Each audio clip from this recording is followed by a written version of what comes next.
we were just chatting about MRSA as well. Yeah.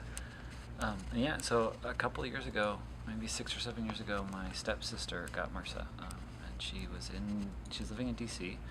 and MRSA is just it's a form of staph. Staph is a bacteria that's on our skin all the time, and when you get a puncture wound, that bacteria can climb sort of through the puncture wound into your system, and MRSA is a form of that staph that is through a lifetime of washing with antibiotic soaps and taking a lot of antibiotic drugs and so on and so forth, you can get, and it's just an environmental thing as well. And my stepsister also, she works in a gym,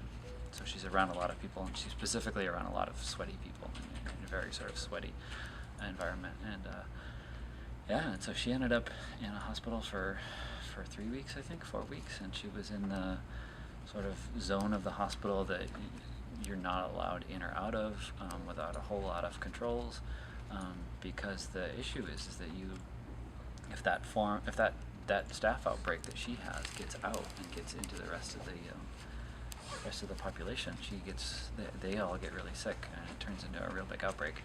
And then the other thing I think we were talking about is that the reason that they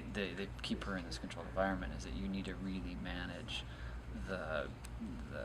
antibiotics that you're using to treat MRSA, because they only work now, and they might not work next year because MRSA is so resistant to these antibiotics, and so they can't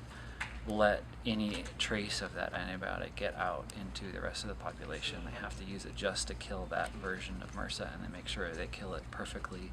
and then they let the person go, and so